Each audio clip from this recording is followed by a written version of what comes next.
All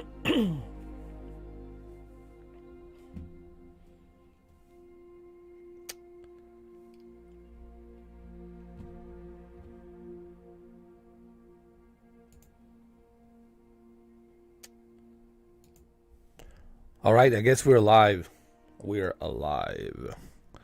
This will be a short live stream, probably a couple of hours, because I wasn't even planning on live streaming, but I still have like maybe 3 hours that I can squeeze in my window of opportunity because I got something I got to do tonight.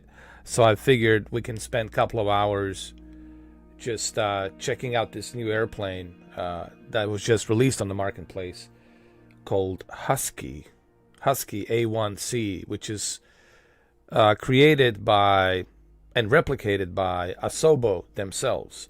So it should look pretty good, should fly pretty good. It's the Asobo after all.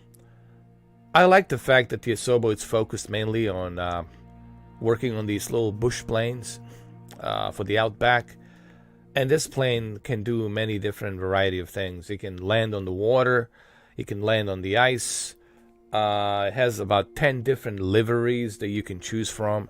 It has a Garmin, I believe not a 1000 Garmin, but the other type of Garmin that helps you check and see your GPS coordinations and where you're going and all that stuff. Has a very sophisticated radio built into it with a overhead flashlight, cabin flashlight, so you can see where you can see what you're doing at night.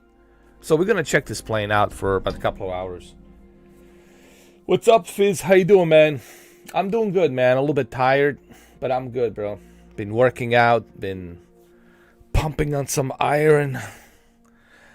I haven't been like really pumping on too much iron. Just been trying to stay fit, that's all. I've been busy also doing other things as well, which I keep it private. I don't talk about my other two jobs and what I do because you don't need to know. What you need to know is this right here, YouTube. Unless you're going to marry me, unless we're going to be living together, it's a different story, right? What's that old saying? None your business, right?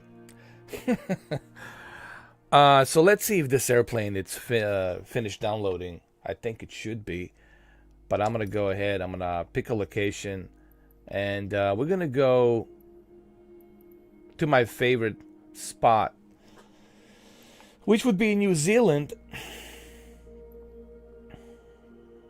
Bugalaga airstrip. This is one of my. Hold on, New Zealand. It's over here. I'm sorry. I apologize. New Zealand's right here. We're not going to go to Queenstown. We're going to go to some other places here. Like, let me see. Right over here.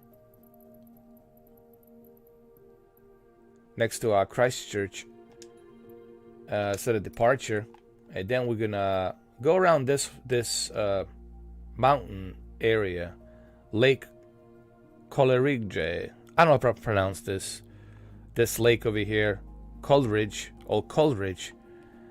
And we can actually land over here on this runway. Look at these mountains, man. Right over here. This is going to look beautiful, man. That set his arrival. It'd be a perfect way for us to test this plane. Go from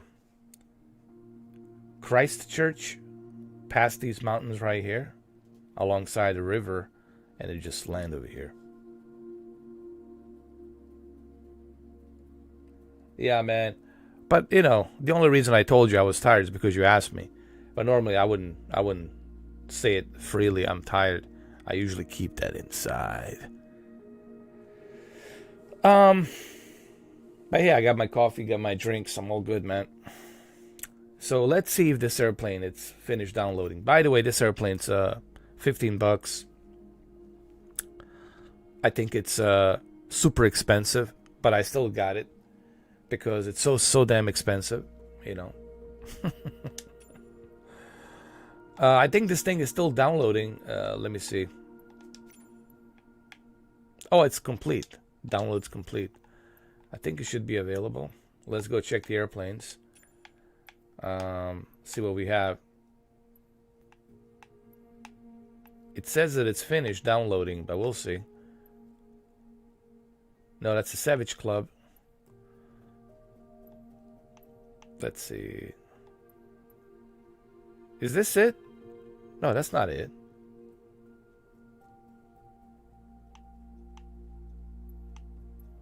No, that can be it. Oh, there it is. Husky. Husky right here. Aviat Husky A1C. Hey, what's up, Felipe? How you doing, man? All the way from Stuttgart, Germany. How do you say good evening? Is it guten Tag? Is that good morning?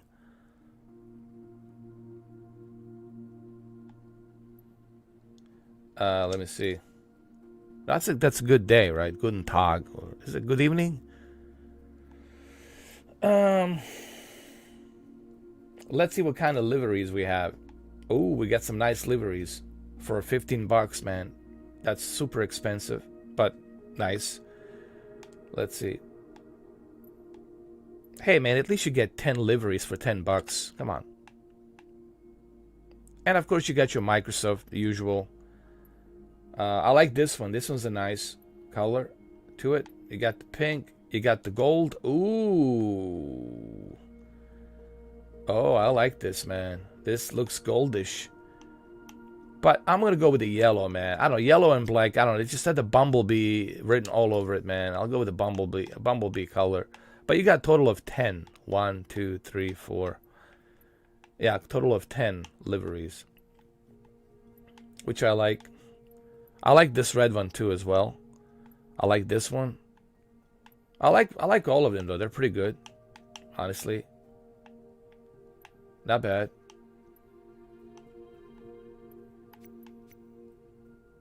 So let's go ahead and let's check it out.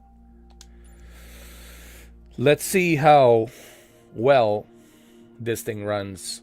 And we'll do some low flying over here. Like I said, this is New Zealand. From just near the Christchurch or Christchurch, and all the way to this runway over here next to this mountain range over here. So it should look really nice. Which is Manuka Point, large airstrip. Okay, and it's also next to this lake, Coleridge. Right, so this should be pretty good. So without any further ado, let's go ahead and let's do this. We're using obviously Xbox Series S as always. Is the Xbox Series S. Not that there's anything wrong with the Series X. I have my Series X obviously, and it looks great. But I find it interesting to test this on Series S to see if people can tell a difference. You know. I bet you if I never told you that it was a Series S, you probably wouldn't know it. You would probably think it's a Series X.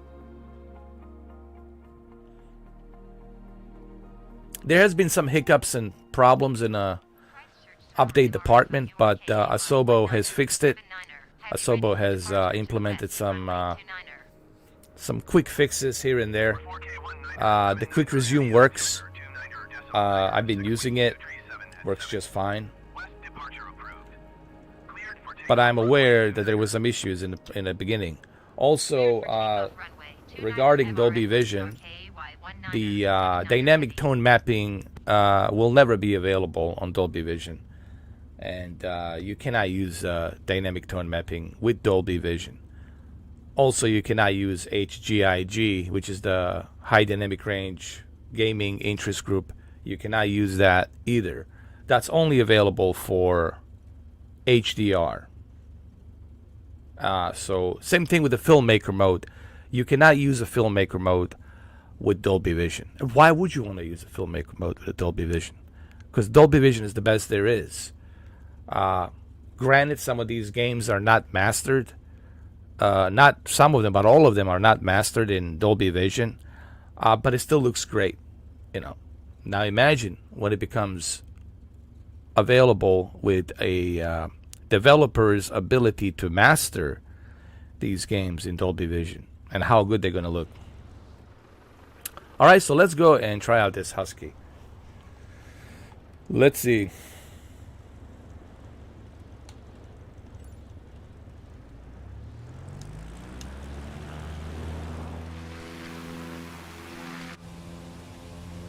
I like it. I like this little tablet that it has. Nice. Caution, engine overspeed.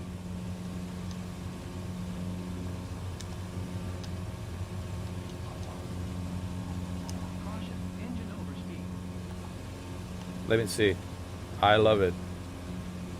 3D vision. Or you can use it as a touch screen.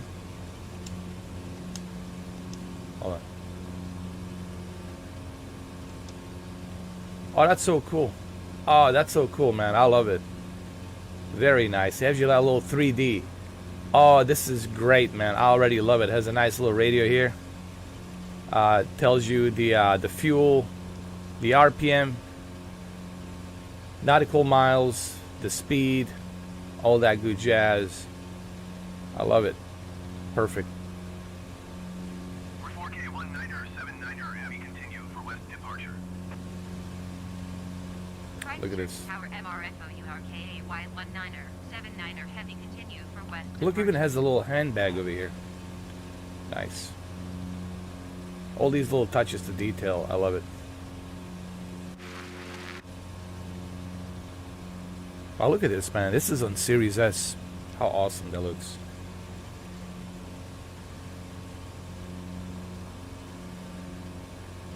What's up, JT? How you doing?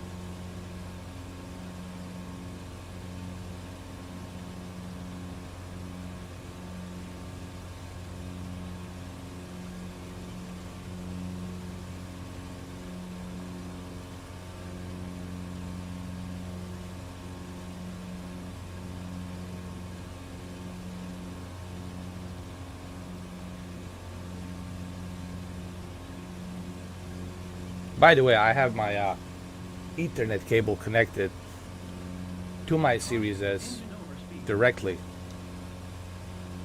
I'm doing good, Jet. I'm just testing out, it's a short little stream. I'm testing out this new airplane from Asobo.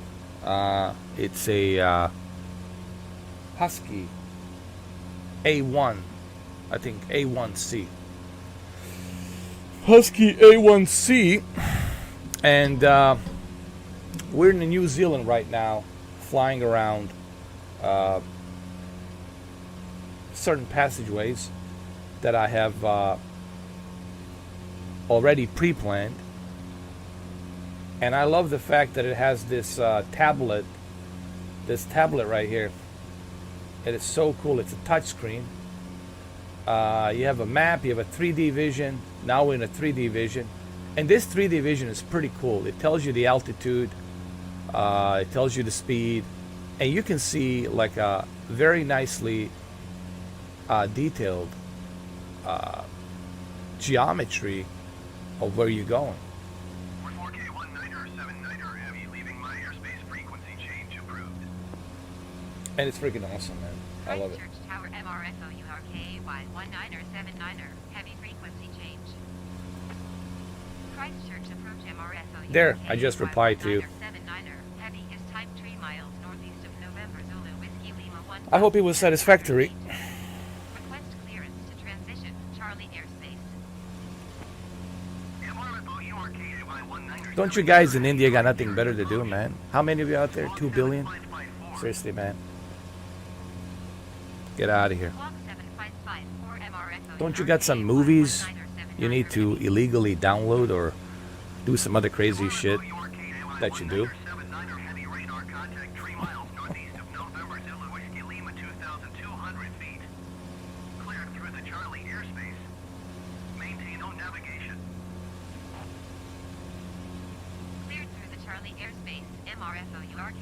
Look at this, man. Amazing detail. Look at that glacier underneath, man. Look at this. This is all in Series S.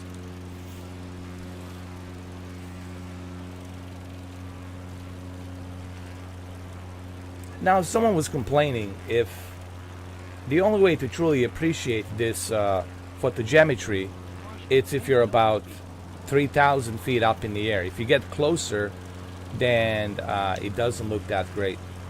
Well, I mean, of course, if you get like super close, but I gotta tell you, man, I've been to some places on this flight simulator. Even when I get very close to it, it looks pretty good, man. It just depends on how well you're communicating with a data center. You know what I mean?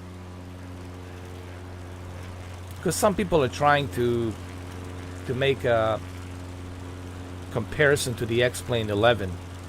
I really wouldn't compare this to X-Plane 11. They're two different things. X-Plane 11 is just a flight simulator that it's appealing to pilots who want that accurate aerodynamics, right? And that's fine. I mean, I have X-Plane 11. X-Plane 11 has, of course, excellent aerodynamics, but there's a whole bunch of stuff missing on the X-Plane 11. The multiplayer is missing. The scenery is missing. I mean, high-end textures are missing. There's so much missing on the X-Plane 11 that it's not going to appeal to a lot of people. It's going to appeal to only certain demographics of flight simulator enthusiasts. But I like the fact that we have competition, that we have two different flight simulators, right? We'll see what they're gonna bring. What the what's it called? Luminar research is gonna bring.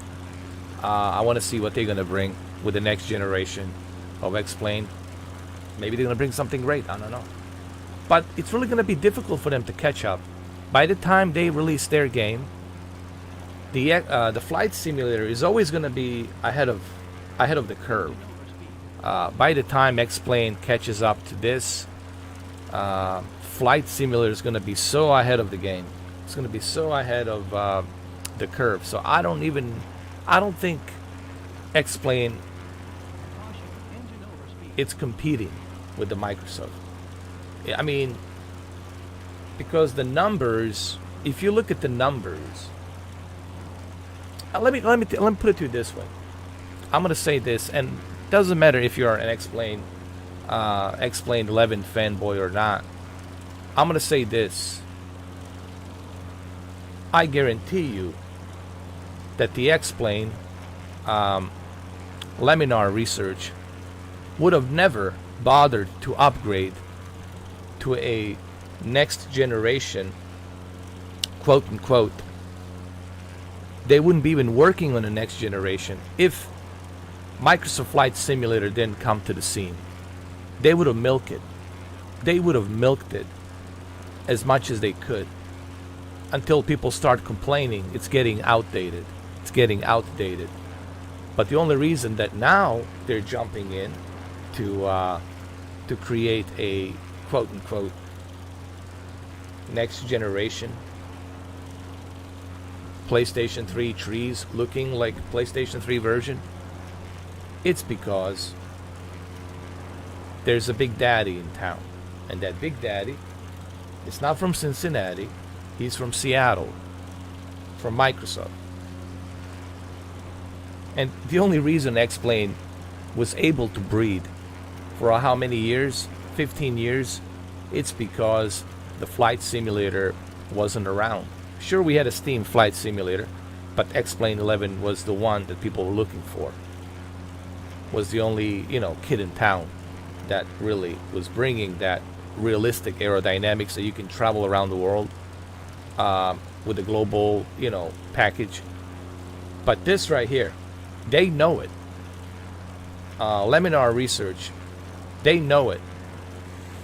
They know, I think it's Luminar or Luminar or whatever, they know it, that they can compete with this. Simply, they don't have the resources the way Microsoft does, and they're not going to have that many third-party developers jumping on the market like X-Plane. They're going to jump on the big market like Microsoft. Why? Because it's a big juggernaut. First of all, it's included with Game Pass. You don't have to pay for it. And if you want to purchase additional airplanes, that's up to you.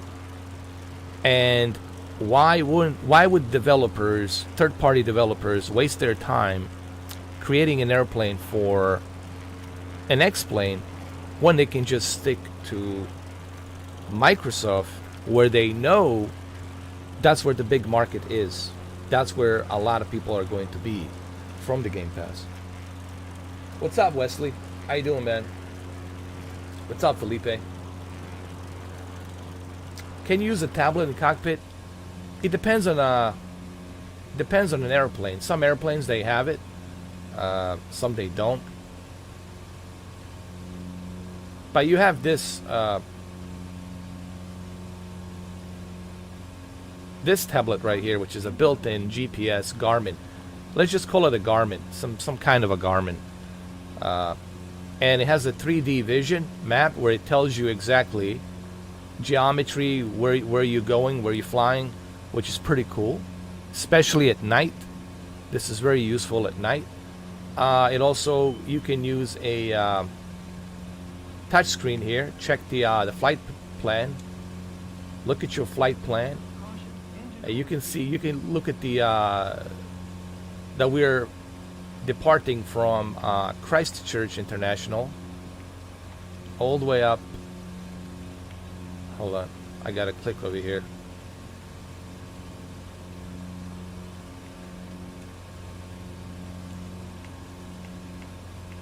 All the way to this destination, which is Manuka Point Lodge airstrip. And you can also look at your waypoint. You can zoom out. You can zoom out right here.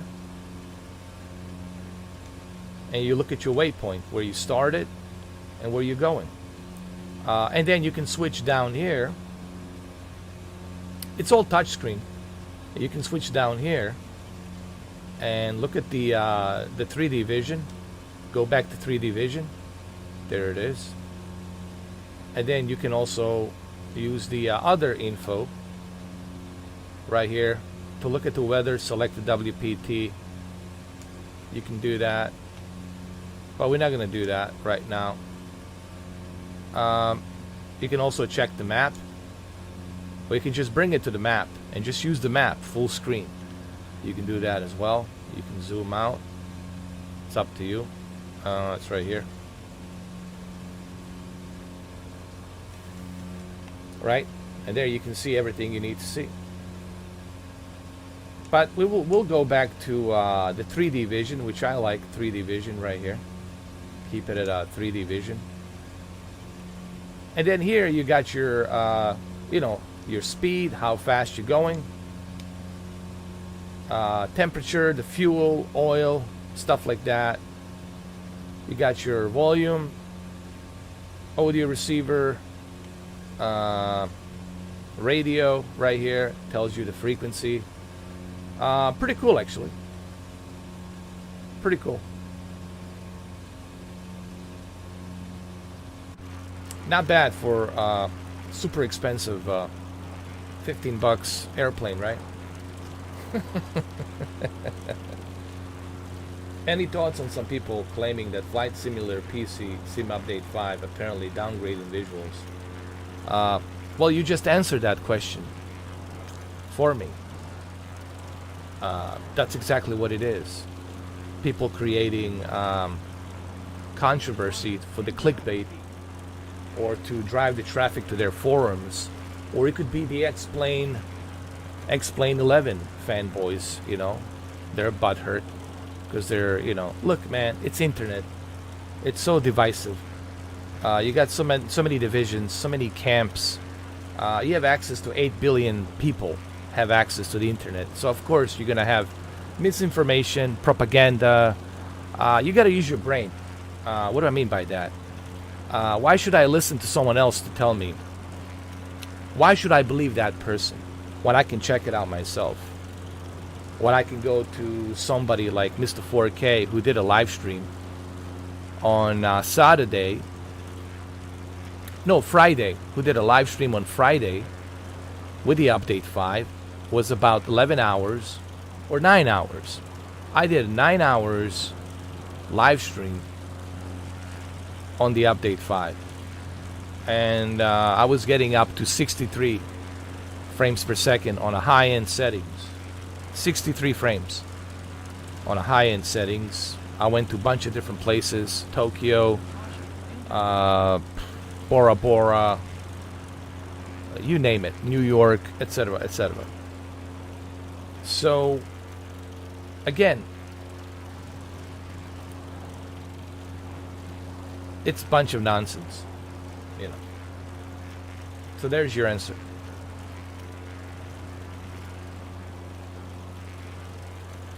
Well, this is created by Asobo. This airplane is created, and this is Series S. A lot of people right now having difficult time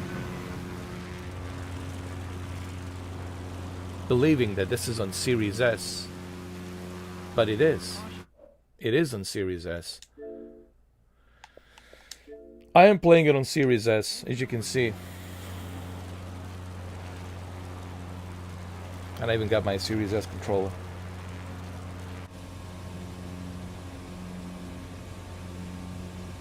I would highly suggest that you guys use Ethernet cable and plug it into your Ethernet port in the back.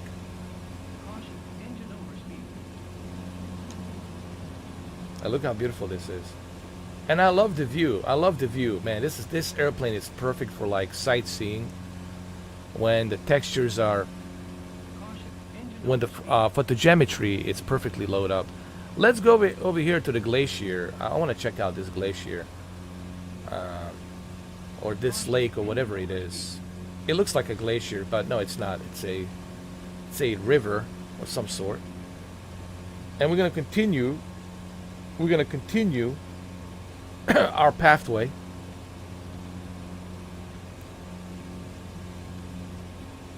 There's a guy over there, cutter sleep, flying very low, landing on a cornfield. This is the irrigation. Those circles you see, they are irrigations. Irrigation system for the water. Irrigation system for water, so that way they can water the field. If you're a farmer, you know what I'm talking about.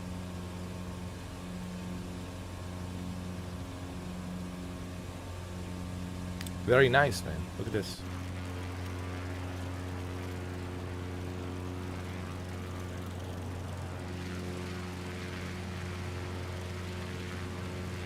Exactly. Which is understandable. That's something that everyone should expect. You know, it's not something that people should complain about. It's something that, look, to be honest with you, I wasn't even expecting to be able to download this game, let alone play it. I was prepared for Wednesday, last Wednesday and last Tuesday and Thursday. I was prepared to say, forget it, man. We're not going to be able to play this. But I was proven wrong by Asobo. Asobo was able to keep everything running in the best way they can, and honestly, it's truly successful. This is probably the most successful transition from a PC to a console I have ever seen, without any hiccups, without any issues. Even Digital Foundry was amazed just how well Asobo was able to implement this on these two consoles, on Xbox Series X and Series S, with a fast loading time, quick resume. Even when you turn off the console, you can come back the next morning and continue where you left off. Think about that. Not only can you switch between the games and play some other games, But at the same time, you can actually turn off your console and then come back the next morning or the next afternoon, and you can start playing where you left off. Dude, that's bananas. Hey, what's up, Rob? How you doing, man? Today we're just doing testing of this airplane. I already been to LA.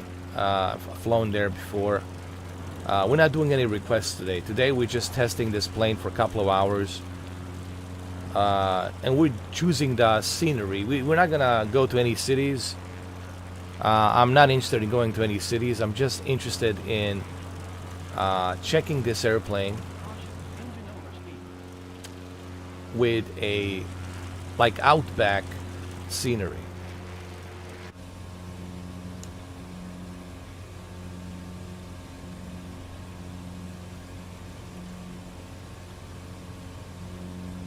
And so far I'm very pleased the way this plane runs. The amount of liveries that it has, about 10 liveries that you can choose from. And I love the whole axis of tablet here. This is like your Garmin. Think of it like your little mini Garmin 10-inch or 8-inch tablet. And it's very accessible. It's like a touchscreen. You can use a 3D map to see the elevation of the mountains and what's in front of you. Here, let me pause the game. Hold on. You can also come down here and you can zoom in. You can check out the 3D vision, which we're on right now, or you can just use a flight plan. Click on the flight plan and you can see exactly where we need to go. We're a little bit off, so we got to move to the left. You can zoom in if you want to check it out, see what's there. You can zoom out. You can also change on the go. Here you can change your location if you want. You know.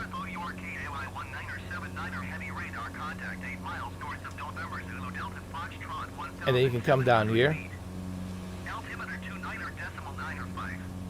You can go to the map and have like a full map screen here. Hold on.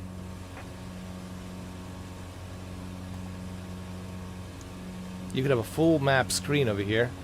And again, you can zoom out or zoom in. You can look at the nearest airports, see what's available. Right? Frequencies, VOR. Go back to the map again. You can also check out the settings on your waypoint. Frequencies, you can look at the frequencies. Select the WPT.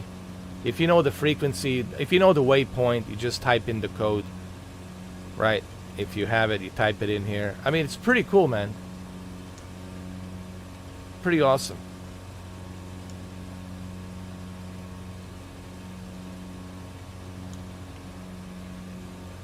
Or you can select the waypoint yourself.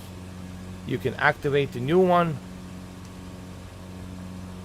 or you can cancel it, activate the new flight plan if you want, but we're not going to do that. We're going to stay with this one. This is the one that we selected, and we'll go back to 3D vision. 3D vision right here, pretty cool. Tells you the speed, the altitude, and the attitude. So you see the mountain range over here. I need to turn right and avoid these big mountains. And then over here you got your RPM, you got your nautical miles, how far you are from your destination. You got the oil, pressure, fuel, all that good jazz. You got your radio over here. Pretty cool, man. Not bad, man, for 14 bucks, I mean 15 bucks. And then here you got a nicely detailed husky, little huskies over here.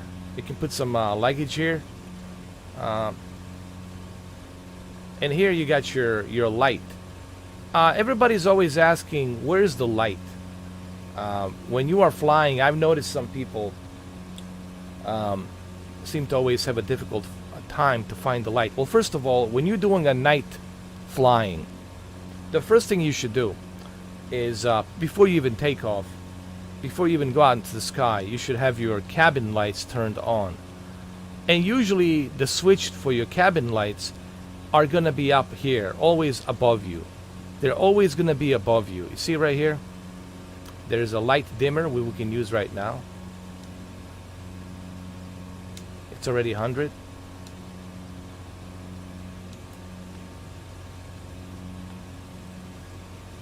Obviously we cannot see it now because it's too bright. And this is your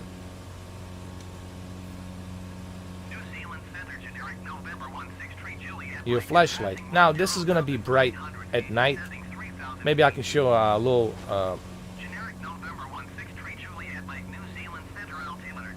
you can change the map light white or red. So you see now it's red or white. You can choose whatever you want. Maybe I can show it right now. Maybe I can change the see, there's red right there and there's white over here. So we'll move it to a white. Hold on.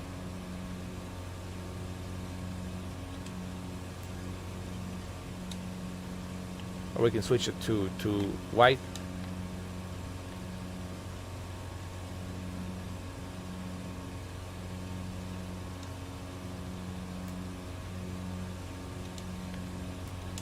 Off. That's fine. White. There it is. White. You can see the light right there. It's implemented. We're gonna go ahead and turn it off. Or we can switch to white. So you can choose between red or white. See, now it's gonna be white. Hold on. Okay.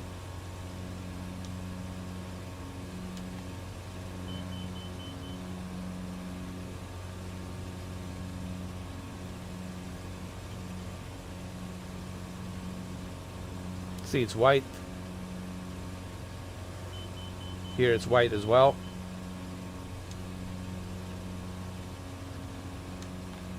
And when you go at night, obviously, let's switch to night right here, and I'll show you really quick.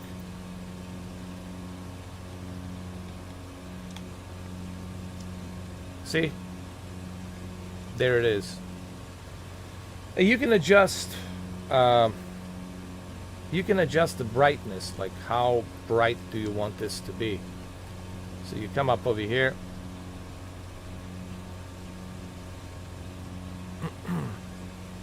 There's right over here. Hold on.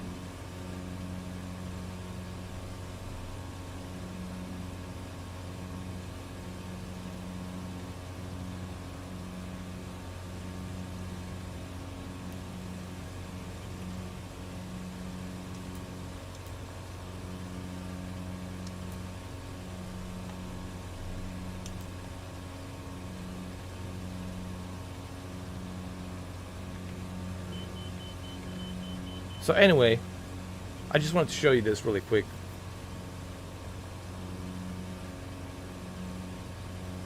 And I'm gonna go ahead and switch it back to the daylight.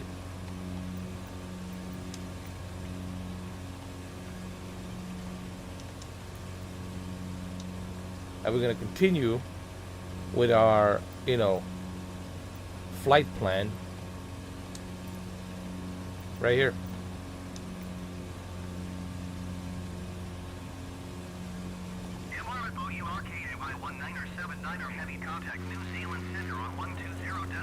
But what I'm going to do is I'm going to go back to my original flight plan, which should be right over here on the left. What is my internet speed? I got the 1 gigabit down and 1 gigabit up. New York, KAY 1979er, heavy New Zealand, center altimeter 29.9, continuous plan. The EA7 from the Orbx, it's also coming to console. Well, that's pretty cool. Oh, you're gonna get this plane?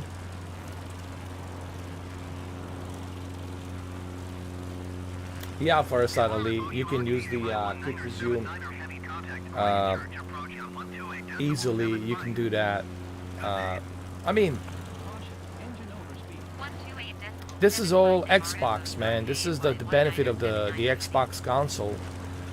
Even your PlayStation 5 cannot do that. I don't know why they can do that. I don't know what's the big deal. I guess Sony wants to be different. I don't remember last time I turned on my PlayStation 5, to be honest with you.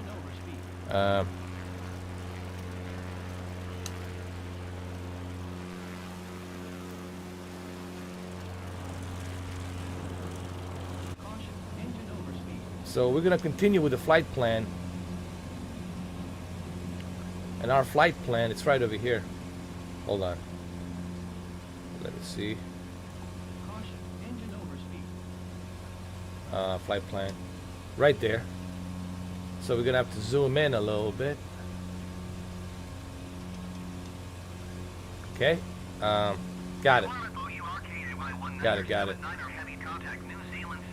Okay, so we're going to our flight plan right here. Let's turn off these lights. 120.9er for MRFO URKAY 19er 79er heavy. Hold on. New Zealand Center MRFO URKAY Floodlights. 19er 79er White. heavy 2,500 Turn on white. Same thing here. Floodlights. Hold on.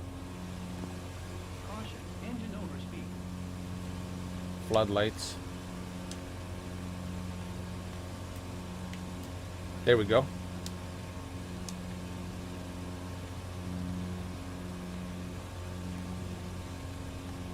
Let me lower the brightness. Move it down. There we go. That's better.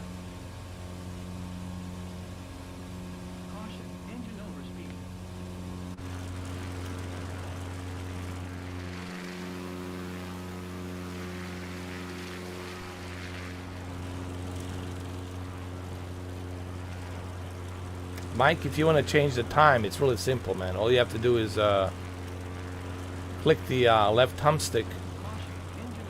Click the left thumbstick, and the little bar on the top will show up. And when you see this cloud, you click on the cloud, and from there you'll see a weather. And you gotta change. You gotta turn off the live weather if you want to change the time or the clouds, right? So I'm gonna choose scatter clouds right now, and I can change the time. I can make it 12 o'clock if I want, or I can make it, I don't know, early in the morning. I can do that. So yeah, man, you have the ability to change the time and the weather. But this airplane, it's this Husky, it's really good, guys, for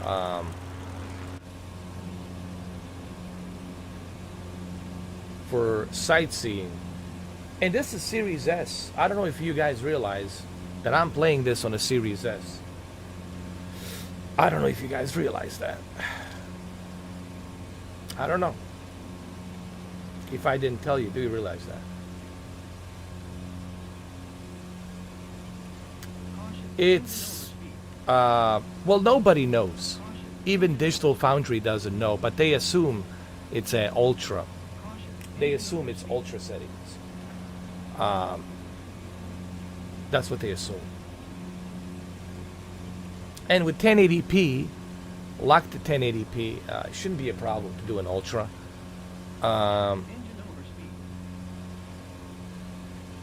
Because this is 1080p. This is 1080p upscaled to 4K. Okay? It's a 1080p. The source resolution is 1080p. and it's being outputted and upscaled to 4K television and 4K monitor. And then you got obviously Dolby Vision, HDR. You can choose 12-bit per color. You can choose PCRGB color space. The reason I'm using the PCRGB is because I'm on a monitor. And I'm in my office. I'm not using my television. If I was using a television, then I would go to a standard recommended. But because I'm on a PC and I got a vertical alignment sRGB vertical alignment panel, which is the VA panel, I'm using the PCRGB. And you got all the features. You got quick resume. You got all that jazz.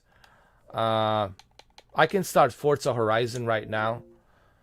I can start Forza Horizon and go back to Flight Simulator in, no problem.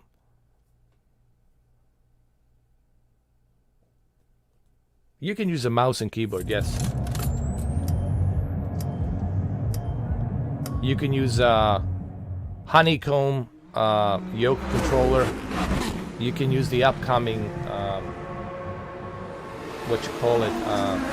Turtle Beach Velocity controller, and you can use a mouse and keyboard, wireless, wired, what have you. And you can there it is. You can do a lot of things on this small little console, man.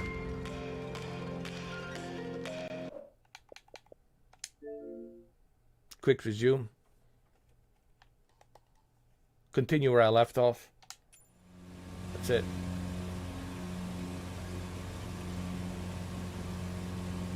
But according to Mike and the other guy, they think it's ultra. That they're both using ultra settings. The only difference is the Series X, it's capped at 1440p, and this is capped at 1080p. But it's upscaled. And of course, Dolby Vision. When I say upscaled, I mean your television and your console, it's outputting that scaling source resolution of 1080p to reach 4K. And then it's implementing a Dolby Vision and HDR10 on top of that. And when you sit 7 feet away from your television, I guarantee you, you're not going to notice any difference between two. I mean, I would love to do this test. I wish someone would pay me to go somewhere, set me up in a hotel and some company or whatever, and have you guys come in, selected some of you guys come in, so I can demonstrate this to you. And I would ask you, which one do you think it's the Xbox Series X, and which one do you think it's a Series S, and which one do you think it's a PC? I would have 3 55-inch televisions 7 feet away, and there would be Xbox Series X and S and a PC connected, but you wouldn't know which one it is. You would have to guess by looking at 3 55-inch televisions. And I guarantee you, I put my money on the table, I'll win every single time. None of you would be able to tell a difference. Which one's a native 4K, which one's a 1080p, and which one's a 1440p. I guarantee you, I would probably make a lot of money putting $100 on the table from you guys. You would have to put the money on the table every single time.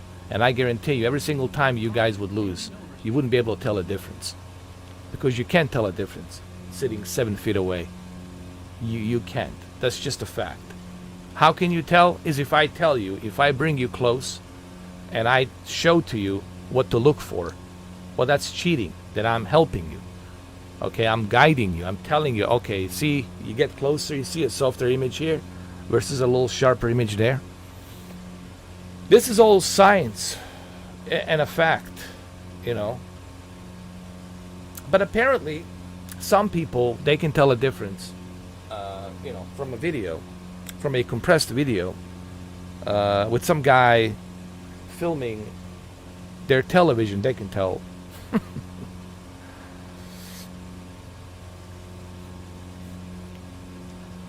To truly appreciate native 4K, you gotta have a big television, like a 75-inch, and like 5 feet away, at most 6 feet away to 5 feet away, with a 75-inch. Like you have to have some kind of lazy boy chair, and a nice little desk table, and then you enjoy that 75-inch. And then you got to put a native 4K with a 75-inch. But you really can't tell with a 55-inch from 7 feet away. Caution, engine overspeed.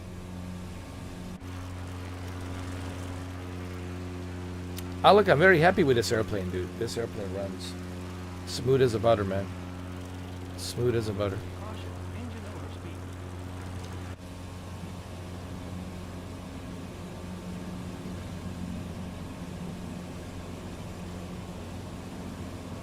I would totally suggest that you guys start using a Ethernet cable connected to the back of your console directly from your router or your modem. Caution, engine What's up, Anthony Kenneth Bishop? It's going good, man. We're just testing this new airplane, A1C overspeed. Generic Charlie 1 Husky, 7 miles northwest. and Maintain 10,000 feet. Expect vectors visual runway 29er approach. I'm very happy with this airplane, dude. And we're rocking this on the Series S, believe it or not. Series S. We're rocking and rolling on Series S. 10,000 feet. Set vectors. Visual runway 29er approach. Generic Charlie 14.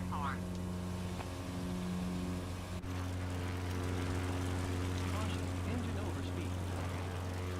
Caution, engine overspeed. Caution, engine overspeed. We're in New Zealand currently, flying over New Zealand. My favorite place.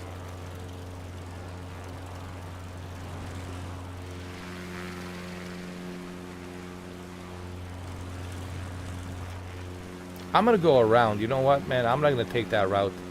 I'm gonna go around right over here, because I don't think I can climb up there with this airplane with that kind of altitude.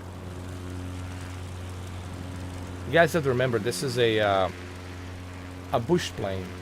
It's really not made for like high altitude. Caution, engine overspeed. Caution, engine Oh, really? You at the old space, man? So that's where you're spending your time. I see. I haven't been on the VR, man. I've been so busy with this, with the flight simulator. I just haven't got a chance to really dive into the VR. I've been busy overall.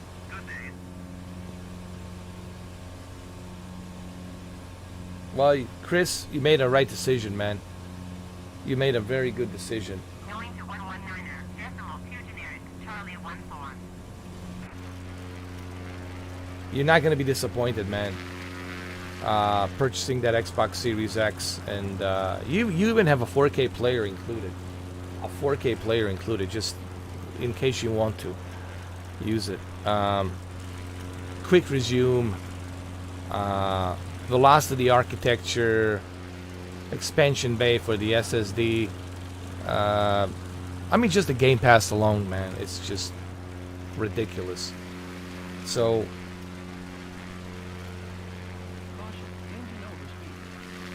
definitely, you made the right choice, man. You're not gonna be disappointed. If you bought a PlayStation 5, yes, you're gonna be amazed by how it looks, with the aesthetics and the cosmetics of it. You're gonna be amazed by the dual sense controller and haptic feedback and all that. But it wears off. At first it's kind of cool, but then the experience wears off. And then you start saying to yourself, my God, I really got nothing to play on this thing. I got no advantage of PlayStation 4 games that I can take advantage of on the PS5 because they're not being updated for free. You have to pay $30 on a director's cut so you can take the advantage of it with some bullshit director's cut DLC. You're not taking advantage of your PlayStation VR, and you're not getting any benefits from PlayStation Plus. Zero. As a matter of fact, you have to pay full price for MLB The Show. Hell, even Returnal is not included with the PlayStation Plus. You don't even get a discount for the Returnal, which I don't know why would you want to play Returnal in the first place. I said to people, you would have to pay me $50 an hour to play the ridiculous Returnal. Like I said, I have no reason to turn on my PS5. When Forbidden West comes out, that's it. That'll be the reason. That's sometime next year, hopefully. Hopefully, depending what happened with this COVID crap. Right? You don't know. We don't know. Nobody knows. Man.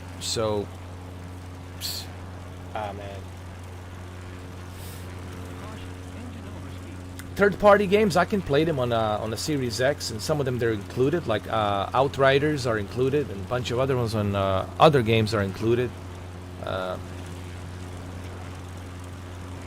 We just got The Ascent included, and some other games on the Game Pass. The Witcher game, it's also included.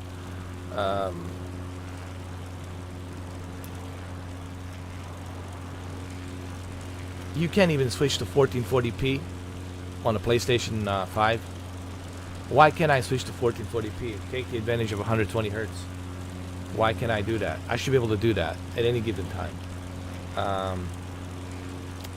I mean, I can go on and on about why I haven't turned on my PS5. I can go on and on, like, for a long time. Which I don't have. Which I only have maybe an hour to do this live stream. But, because people have been asking me, because they see a PS5 when I do those videos. Said, dude, you have a PS5, why aren't you using it? I was like, dude, give me a reason and I'll turn it on. Right now, I have no reason to turn that sucker on. There's just nothing there. I played The Last of Us to the Oblivion. I played the, Miles Morales and the Spider-Man to the Oblivion. What do I have? Returnal. Again, you would have to pay me $50 an hour to play the Returnal. I will not let that game take my nerves and give me the anxiety. No way in hell. Like I said, you have to pay me for that shit to endure the anxiety of Returnal. What about Ratchet and Clank? I finished it. I love it. I enjoyed it. It was a cute little game, you know. But when you finish it, that's it. It was like a technical demo. It was like watching a movie. I finished the movie and that's it. And the whole thing felt like a movie experience. And it was awesome to see what's possible. And I, congratulated Insomniac. I was fair. I said, hey, this is great. What's possible, what you guys can do. This is a great example of what's going to be possible in the future. But there's nothing else to do in that game. You know what I mean? We'll have to turn around, guys. Uh-oh. I lost control. Let's restart again. Let's go to let's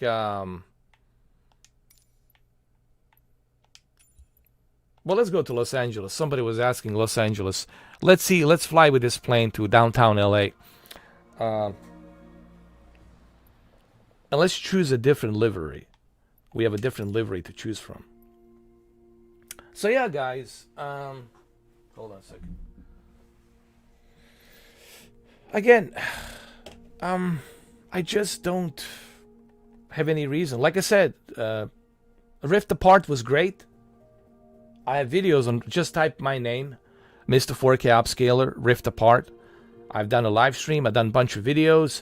I've done the HDR settings, HGIG settings as well for the Rift Apart, those videos are there for you guys to watch. You just have to search Mr. 4K Upscaler, Rift Apart. And I didn't say nothing bad about Rift Apart because I enjoyed it. But after you finish it, am I going to go back to it? No. Maybe in December or maybe in January when there's nothing to play. Maybe I'll go back to it or whatever. But is this Hawaii? No, it's not. Hawaii's over here, right? Pearl Harbor Memorial, Honolulu International. Here we go. Let's go to Hawaii. Or should we go to... Well, let's go to Los Angeles. Somebody was asking LA, so let's do that. Downtown LA. We're gonna go right here to downtown. There's Los Angeles International. And pop. Hold on.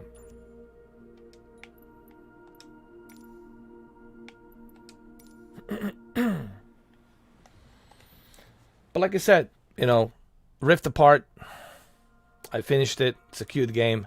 Yes, there's other difficulties, but there's no multiplayer, there's no co-op. There's just nothing there for me to go back to. So what else is there to play? The reason I'm saying this, because I'm like, okay, what else is there to play?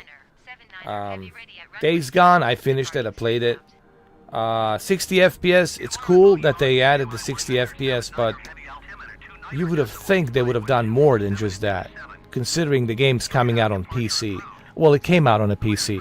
You'd think they would have given you more options to utilize the ray tracing, better textures, better volumetric light, other things like the PC version is doing. You'd think they would have. You'd think the PlayStation 5, the next generation, would have flexed its muscles, right, to show what it's capable of, right? That big giant freaking thing. So what's gonna happen? I don't know.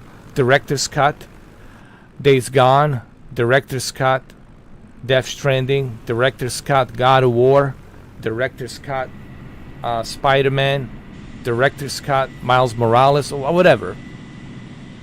How many Director's Cuts they're gonna have? Director's Cut,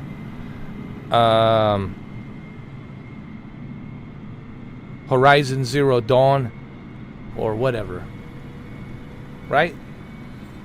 And you gotta pay for these games again and again. Caution, low fuel pressure. And I'm just being honest here. If Sony can, convince me otherwise, if Sony can, look, all Sony has to do is give me a reason to turn on that PlayStation 5. And I think that's fair enough. But right now, I don't see any damn reason to turn on that PS5. Zero. Like zero. Even Gran Turismo Sport, it's not taking any advantage of the PlayStation VR. And how come there is no multiplayer for PlayStation VR Gran Turismo Sport? Don't you think people want to use the PlayStation VR with the multiplayer on the Gran Turismo Sport? I mean, there's... And no advantage being taken from the horsepower of the PlayStation 5, which could benefit the Gran Turismo Sport. There is no update for Gran Turismo Sport to bump it up to native 4K 60. There is no ray tracing. The only thing that I saw that was new, it was the update for Crystal Dynamics. And kudos to Crystal Dynamics. They're taking the advantage of higher resolution on the Rise of the Tomb Raider. And that's much appreciated. Maybe that's like the only thing. If I had to check something, that would be like the only thing that I would have to go back to maybe check this week to see what's up with the Rise of the Tomb Raider. But honestly, guys, anything other than that, I don't really have any reason to jump into, PlayStation 5. All right, so let's take off. We're in LAX. I should have chosen a different livery. Sorry about that, but that's okay. Dude, look how many people are in Los Angeles. Look at this. The amount of people, man. Holy crap. It's like a swarm of flies.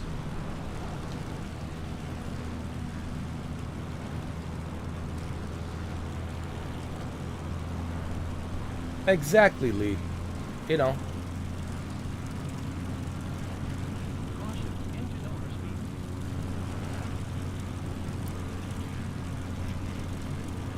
And how long has PlayStation 5's been out?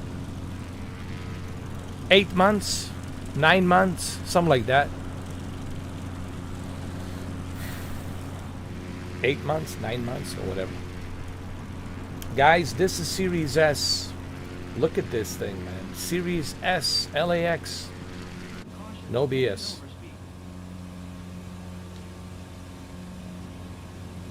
Look at this.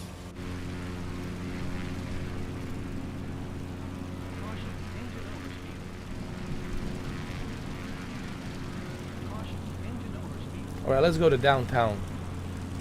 Downtown should be this way. Let's go to downtown LA. This is the LAX.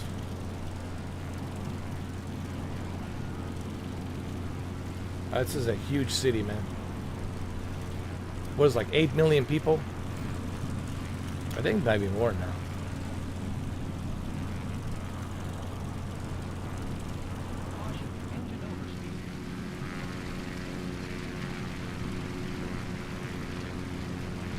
Poop nails. Look at these names. Oh God.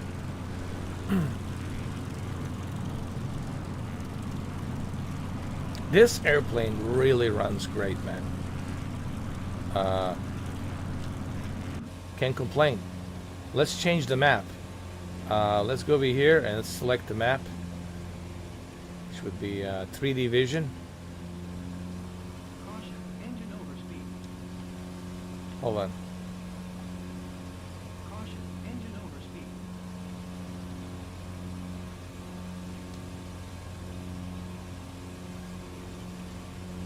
This also gives you the nearest airport. Look at this. It gives you a nice elevation of the geometry here.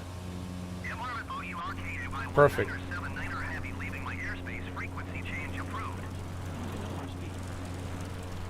Los Angeles Tower, MRFOURKAY1979er, heavy frequency change. Oh, your dream would be to make a Highlander game based on the movies. Highlander was great, man. That was a great movie, man. Request clearance to transition Bravo airspace. We're 4K19er, 79er, heavy SoCal approach. Squawk 6511. Squawk 6511 MRFOURKAY19er 79er heavy. Let's bring in some clouds over here. Hold on. Let's mix it up a little bit. I always like to mix it up. We're not going to use the live weather. We're going to turn that off. We're going to use the scattered clouds. We're going to bring them down a little bit. And we'll make it more interesting.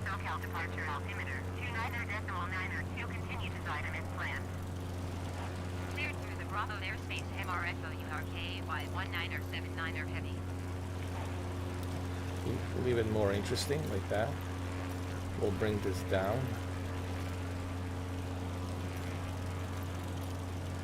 Because California needs rain, you know that.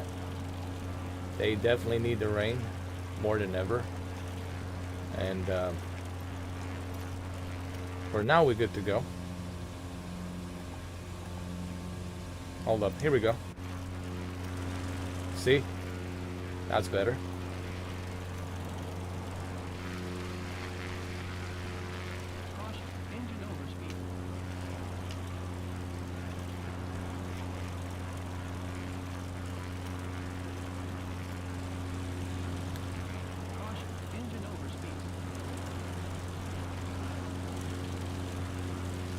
I haven't noticed that. Like yesterday when I was flying on a multiplayer, everyone showed me their liveries. Every person whom I was flying, I can see exactly what they were flying. That could be due to the server, the multiplayer, the server. That's what that is.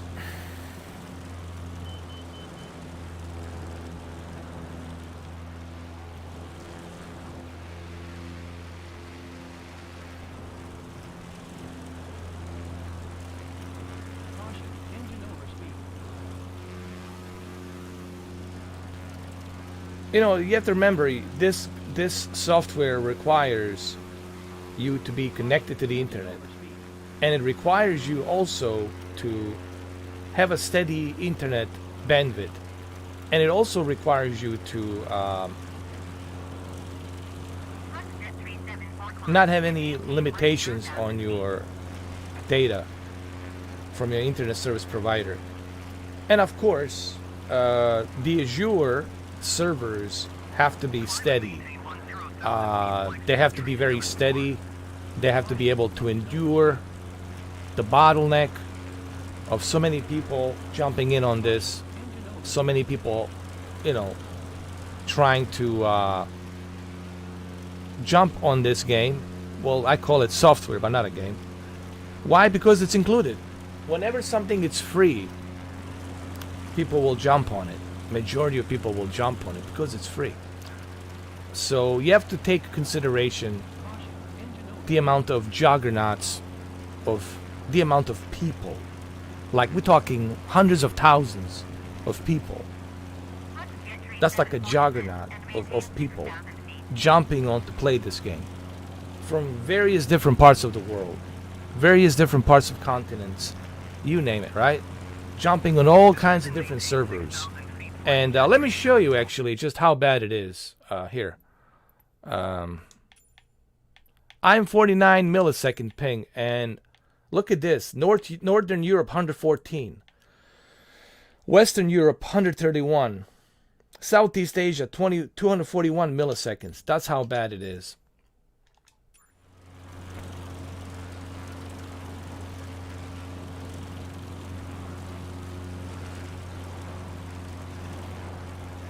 Oh, you taught yourself how to build a world? Well, that's cool, man. I really couldn't get into the old space, alternate space, because last time I was there, they kicked me out, like whatever, like for some whatever bullshit reason. I don't know what it was. I don't know what the reason was. It was something, a joke I made, and they didn't like my joke. Or whatever, and then they kicked me out.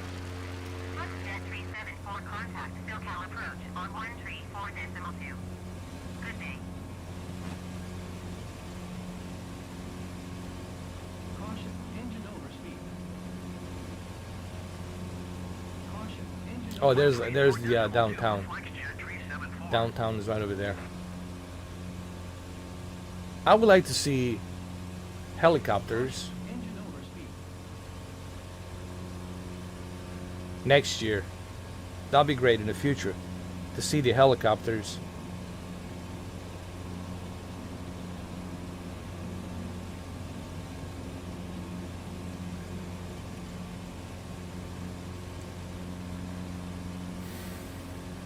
Let's add some lightning to this. Hold on. Let's add some lightning. Go to the weather.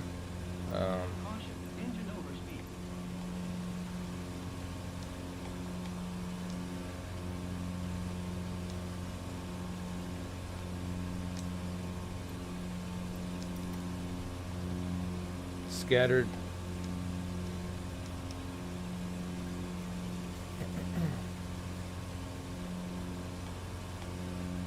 Hold on.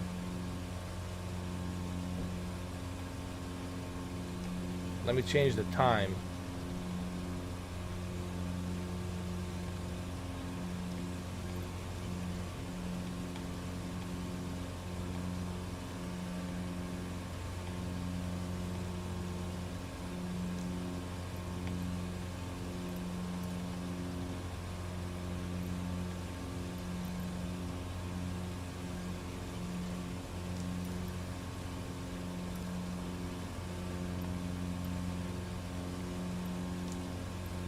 I'll do it. That's great. Here we go. And we're going to continue. Caution, engine overspeed. To downtown LA.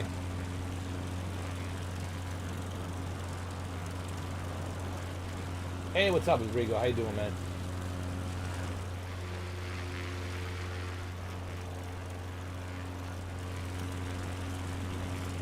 Caution, engine overspeed. This airplane, it's really a joy to fly because it's excellent for, it's almost like a helicopter. Really, it's like a helicopter. Caution, engine, Great for scenery, man. caution, engine overspeed.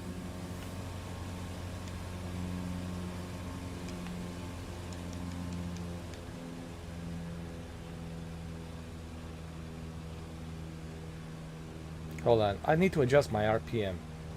Where's my RPM? Caution, engine overspeed.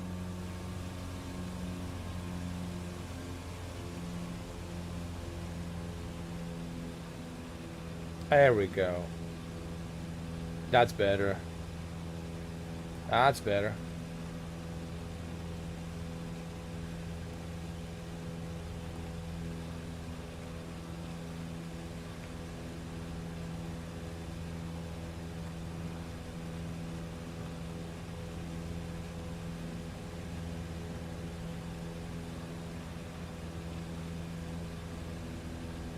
Why am I not on my X? Because more people are interested in seeing what the Series S can do than the X. They know what the X can do. And I showcased the X many times, you know. If you check my videos, you'll see plenty of Series X videos. They're out there.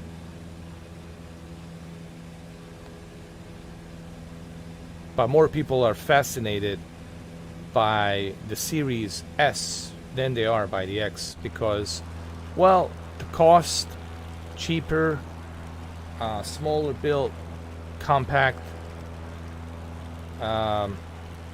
It's just more affordable and easier to find, and they're fascinated by, you know, what the Series S can do.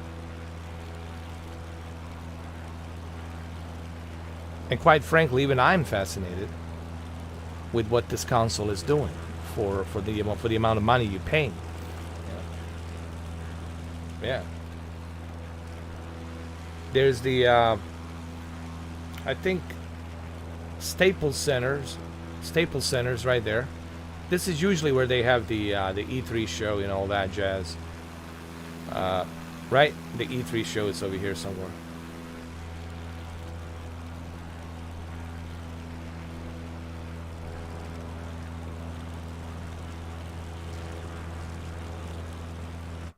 Hold on a second.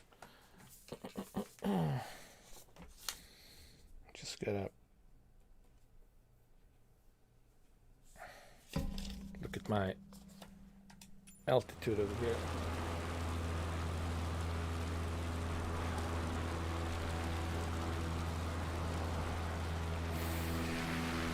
Because I don't want to climb my altitude too much. So we can see the US Bank and all that a little bit better.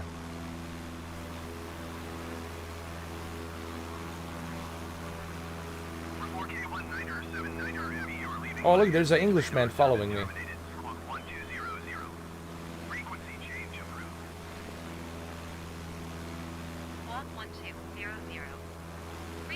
There's Wells Fargo. MRFOURKAY1979er heavy. SoCal approach MRFOURKAY1979er heavy is type 9er miles Yeah. northeast of Hawthorne 1,300 feet. Request flight following. Not bad at all, right? Walk 7524 MRFOURKAY19er heavy. And this is all accurate, you know. This is why people are fascinated by this. Then instead of X-Plane 11, because you are flying to a very accurate portrayal of the city. Roger, MRFO, Like, this is exactly how LA looks downtown. You know, you're not looking at some, you know, random slapped together wannabe look like a LA. This is actually really the Los Angeles downtown metro.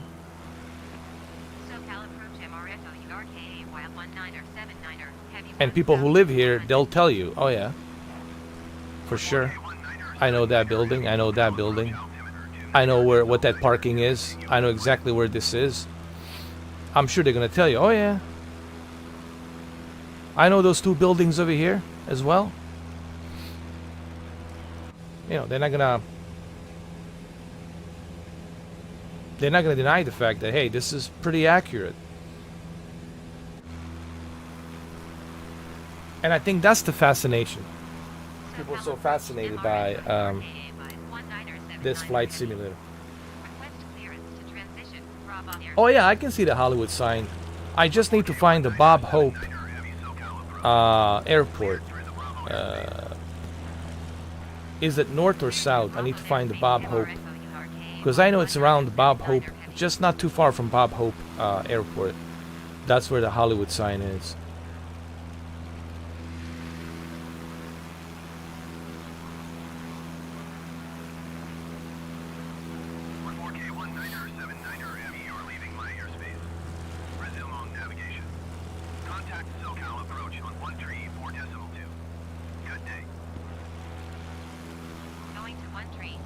I think I'm going right. It's north. It's got to be a north. Oh, there's the that. Hold on. Is this Dodgers Stadium?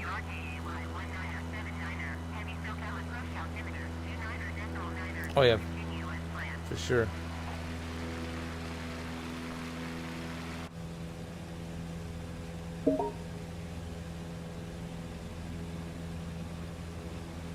For sure, there it is.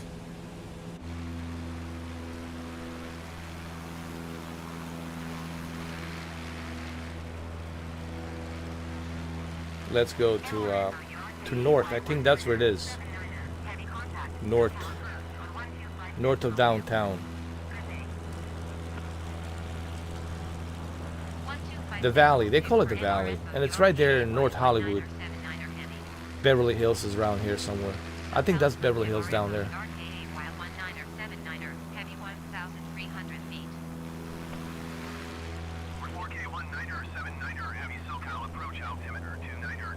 There's the Happy Valley. That's the Happy Valley. All the porn movies are shot. I used to be all the porn movies. Happy Valley.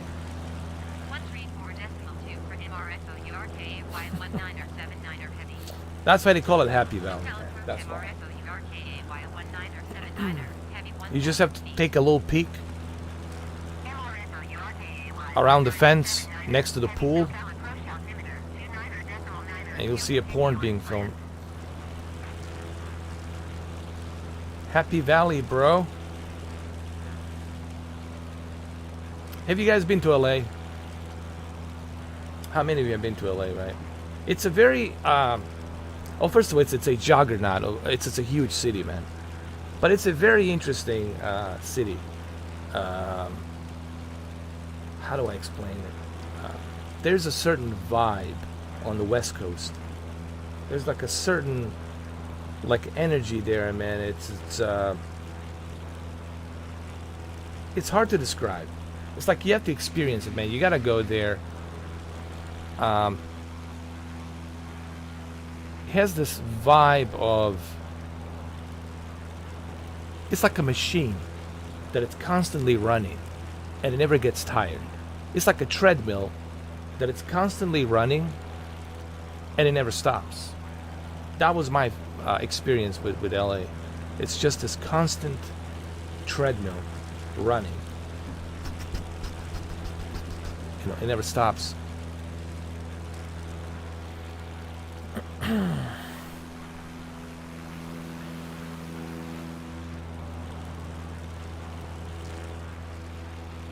All right, this is the Beverly Hills over here. I think Bob Hope. I'm looking for Bob Hope Airport, and I think it's over here. Excuse me. You can't expect rich people to live so close to downtown LA and so close to East LA and South Central.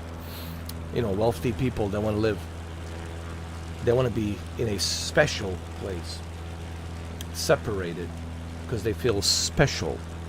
They're very special. Well, that's how they feel. A lot of the movie stars, they feel special, so they want to live in a special community. Commune.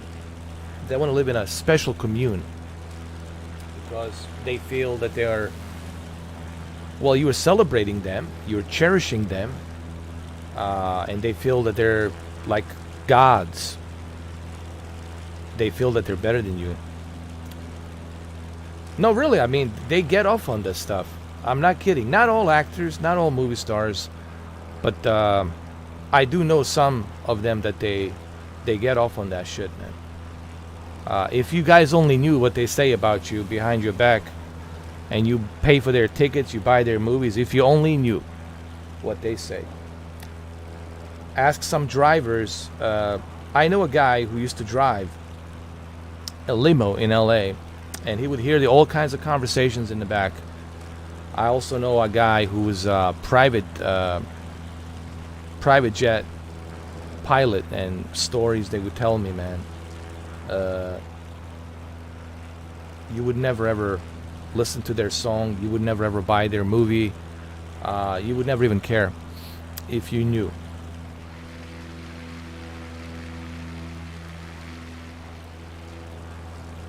Oh, it lives in Venice. Nice, man. Venice Beach. It's nice.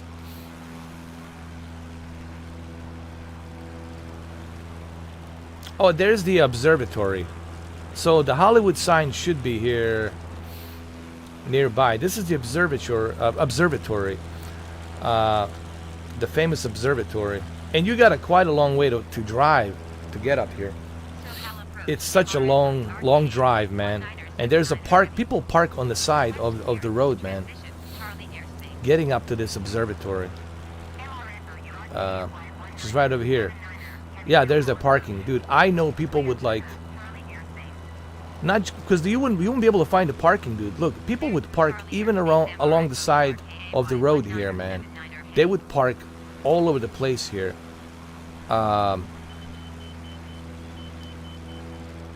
Because it's so crowded, bro. You know the observatory, that famous scene with the Transformers, where Optimus Prime is standing right here next to the observatory?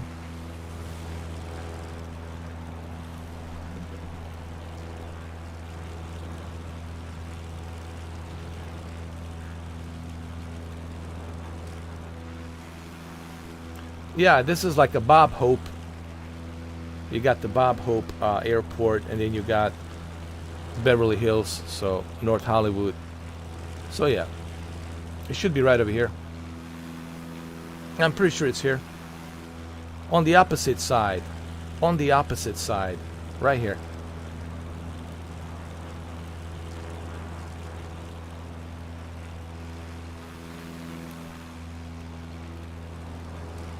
Well, there you go. Right here. There it is. It just needs to load up. What happened to the Hollywood sign? There it is. There it is. It's just loading up right now. It looks like it's been damaged. Oh my god. The Hollywood sign has been damaged. Oh, there it is. There it is. There you go.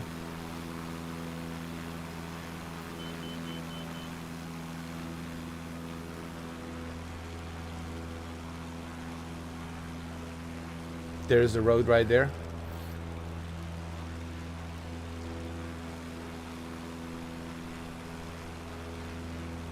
Oh yeah, the Malibu. Oh yeah.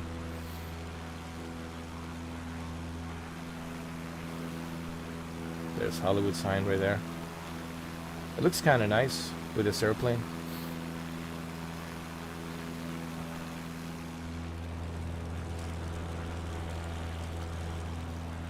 The Malibu, we gotta go, what you call it, west to the Malibu. We're kind of far away, but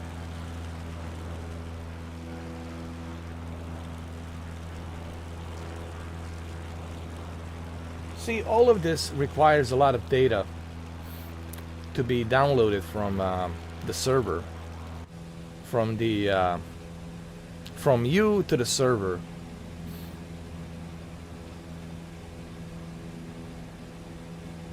I'm very pleased with the Series S, man, version, the way it looks.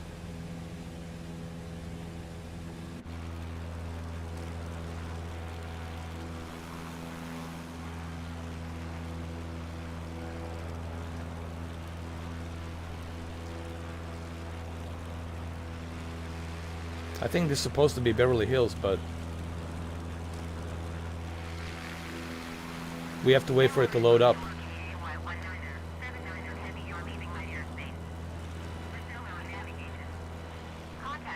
You know, I really can't wait for them to update their servers and make their servers more stable. When they update their servers, man, let me tell you, this is just going to be so ridiculous. It's going to look so good, man. Once they get the servers updated.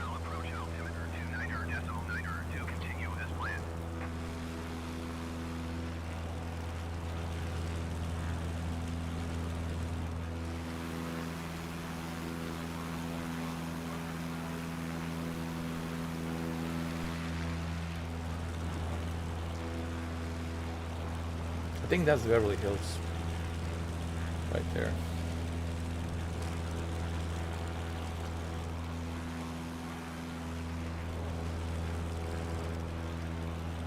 It's a huge city, man. And the traffic, it's unforgiving in LA. It's just unforgiving, man.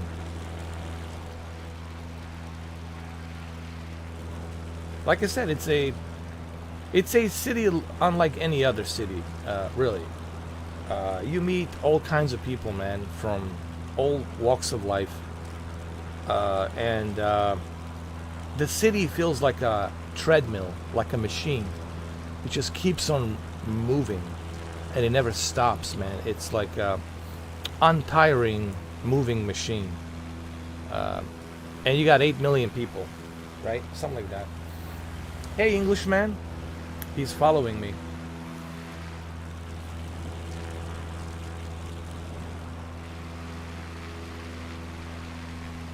The most beautiful city? That's a good question. I don't know yet.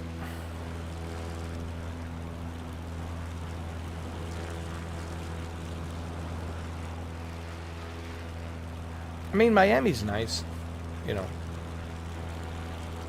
But the beautiful city. Toronto is not bad, but I don't know yet, man. I still have to think about that one.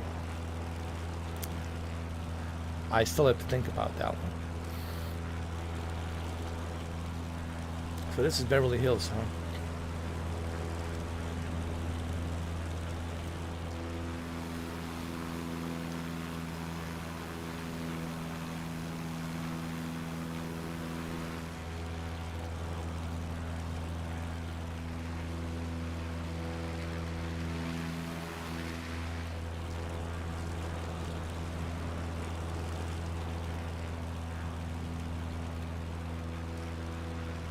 Oh yeah, I've flown to Las Vegas like plenty of times.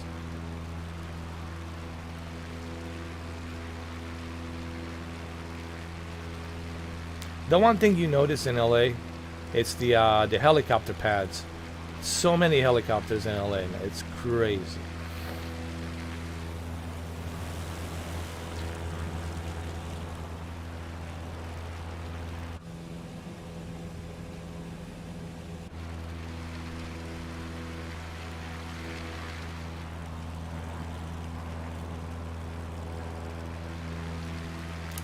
Well, they're not actually. They're kind of similar, but they're not that similar. Like, it's not 100% accurate. You're talking about a Los Santos. I mean, certain areas are familiar, but it's not exactly like a road map. Okay, I mean, what I'm trying to say is this: it's not exactly identical to the roads you have to take to get you to Bob Hope Airport or to the North Hollywood and to the Beverly Hills. It's not like that. Or to go to the Mulholland Falls. It's more smaller. Like Los Santos feels very small in contrast to how big Los Angeles really is. It's a more claustrophobic version of Los Angeles. Which I understand why they did that, but I wouldn't say that it's 100%, accurate. The city is huge, man. You gotta fit 8 million people in here. Yeah, it's a representation, but it's not accurate. And they couldn't even use look, for them to make it accurate, they would have to get permission from Los Angeles. But that's why they call it Los Santos. Because LA doesn't want to be associated with a Grand Theft Auto, But if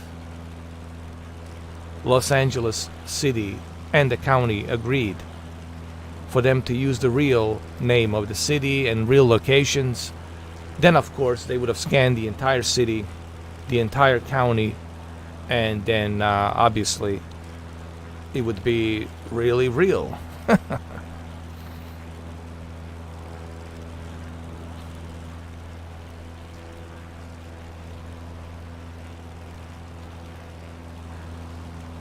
When you go there, man, people don't listen. If you've never been to LA, I know you've been, Rodrigo. But when you go there, then you realize, oh my God, this thing is huge, man. I cannot walk around here. I need a damn helicopter. Even with a car, it takes forever. To go from point A to point B. It's just a huge, huge city, man.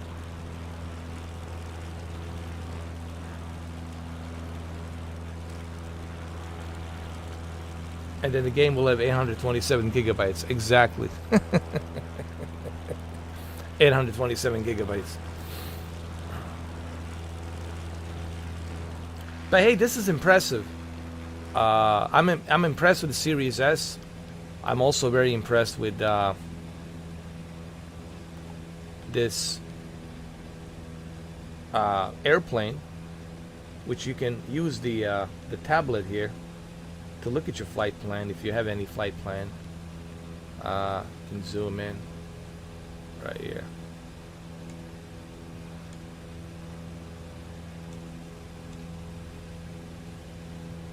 Or we can zoom out.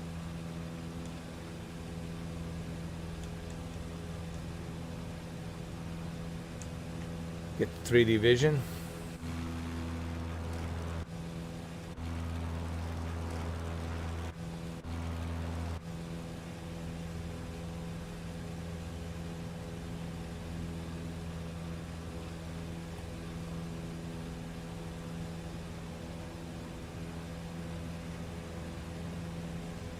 Man, it's pouring rain.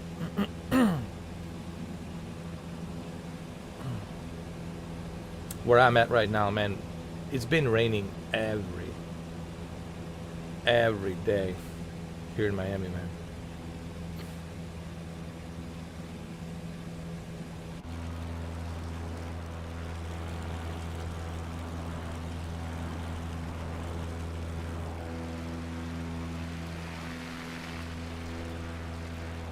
I'm looking for that pier, that famous pier.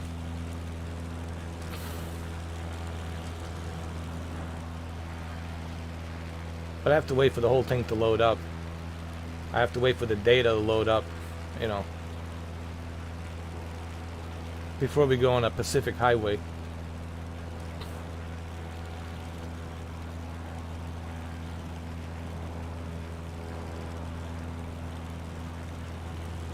Oh, look at that, man.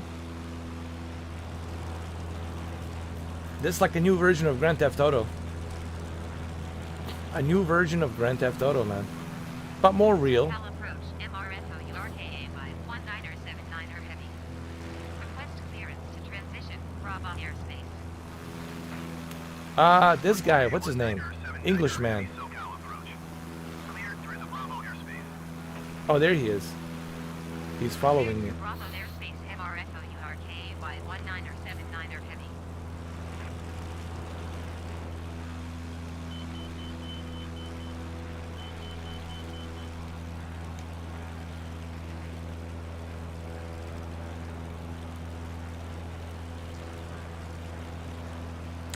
It depends. It depends on your internet. It depends on the server, the ping, how many milliseconds. Right now I'm at the 49 milliseconds, so it really, it depends.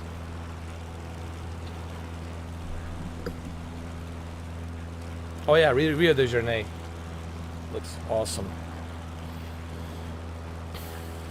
See, there it is, but it's barely loading. There's the pier, but see, it's barely loading right now. Barely loading. And it's right over there.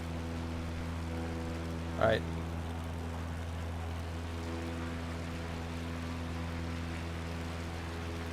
People say, why don't they handcraft everything? I mean, imagine how much space you're going to need for them to handcraft everything. It's gonna be ridiculous. The amount of, like, you're gonna need like at least 800 gigabytes or maybe a 1 terabyte or more for them to handcraft everything, all the regions and everything, you know.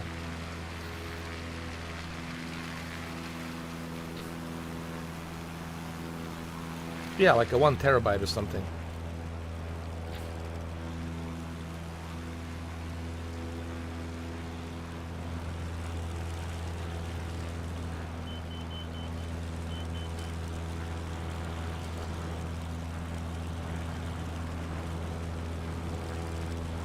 But look, this, it's still evolving. Flight simulator, it's not a finished product. It's still evolving. It is still moving. So, it's going to take time, guys. It will take time for this simulator to evolve to the level of realism that we expect them to be at. You know, that's going to take time. It's not going to happen overnight. But I think 8 years from now, 9 years from now, 10 years from now, we're going to get to that photorealism here without a doubt, man. Hence, I'm pretty sure we will, man. This is just a, not even scratching the surface. This is just the beginning. This is still on experimental development stages, you know, but we'll get there.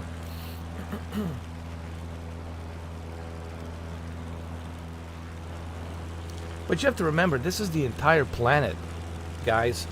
We're talking about the entire planet. Now, sure, the big city like Los Angeles, they need to handcraft that. That should be priority. You know what I mean? That should be a number one priority, obviously. The big cities, and I'm sure they will. I'm pretty sure they will.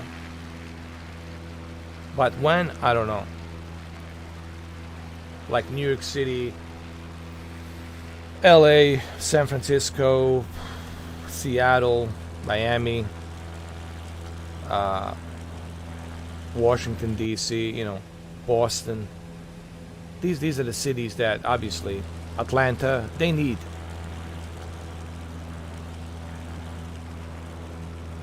To be handcrafted, 100%. Malibu. Yeah, this is Malibu.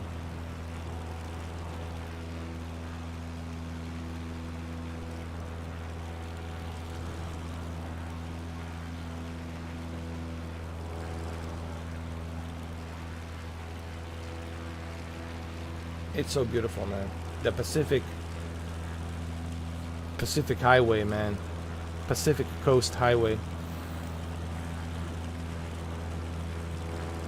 Now this looks so much better. These houses here are like millions of dollars, tens of 20, 10 million, 20 million. Very expensive, man.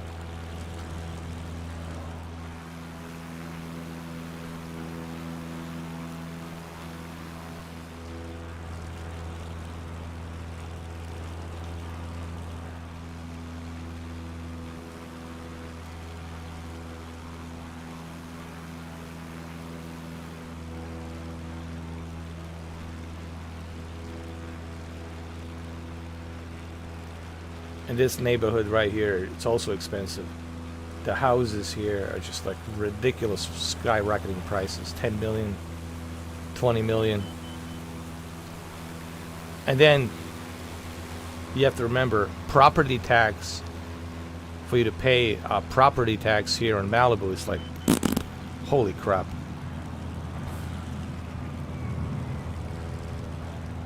The ridiculous amount of money.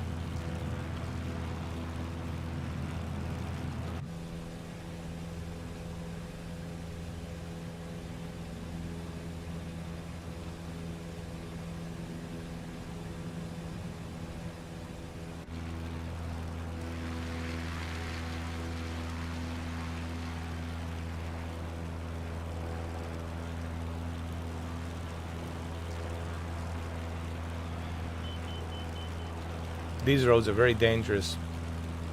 Because you got the incoming traffic coming from the hill, and a lot of people died here, man, on the car. Well, because the fatality of crashes here are just ridiculous, man.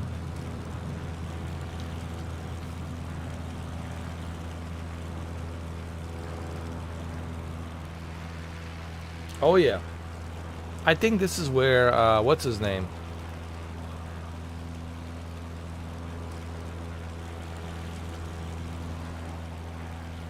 I think Tiger Woods crashed here.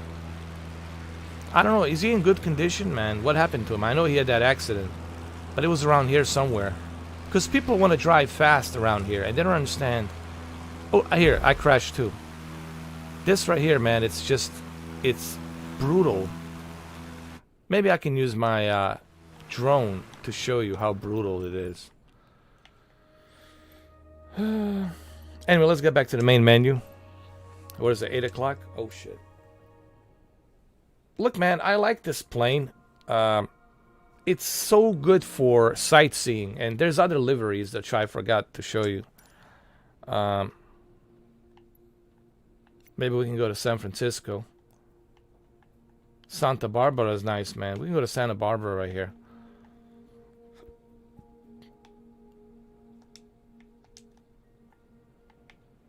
Like right here.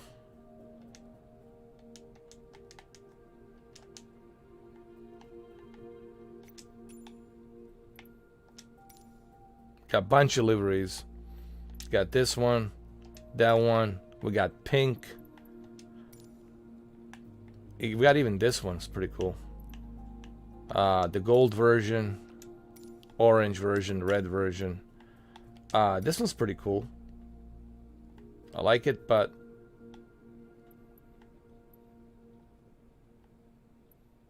yeah, let's go to that one.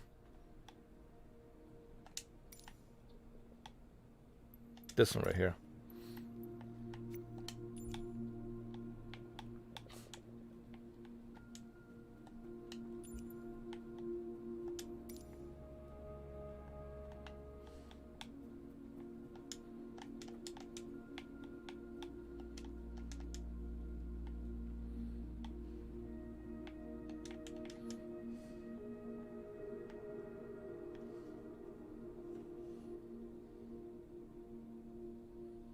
Yeah, man.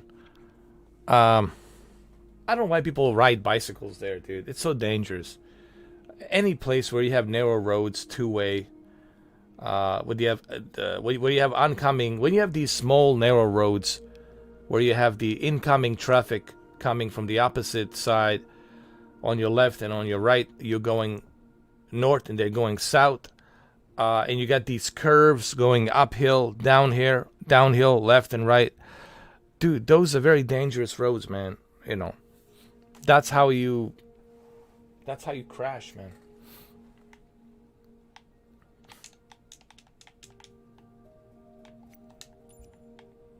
Let me see.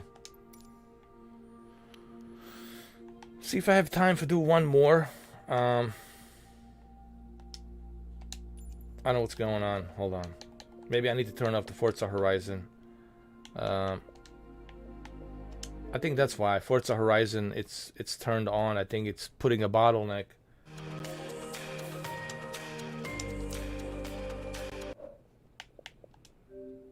Let me quit Forza Horizon. Let's just leave Flight Simulator. Hold on. I think I lost the internet because I cannot select anything. So right now, not the internet, I think I lost the server.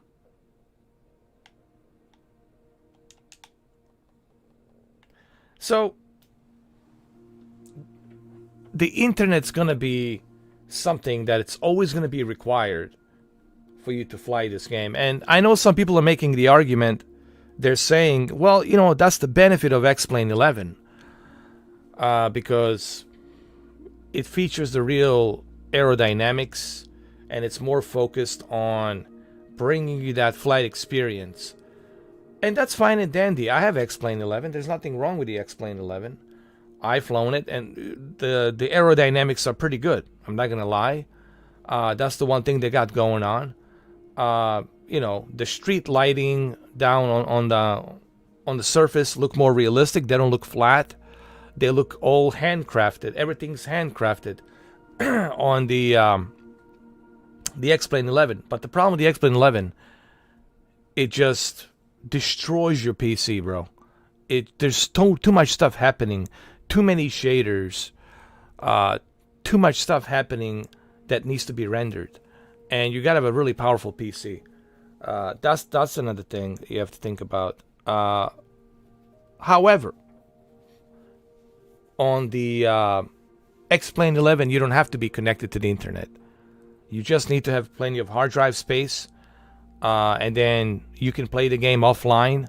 You just gotta have a code, authorization code, that you purchased a copy of the game, and it just needs to be verified one time when you log in, and then that's it. So I understand. Look, don't get me wrong. I have X-Plane 11. I understand the arguments that some people are making.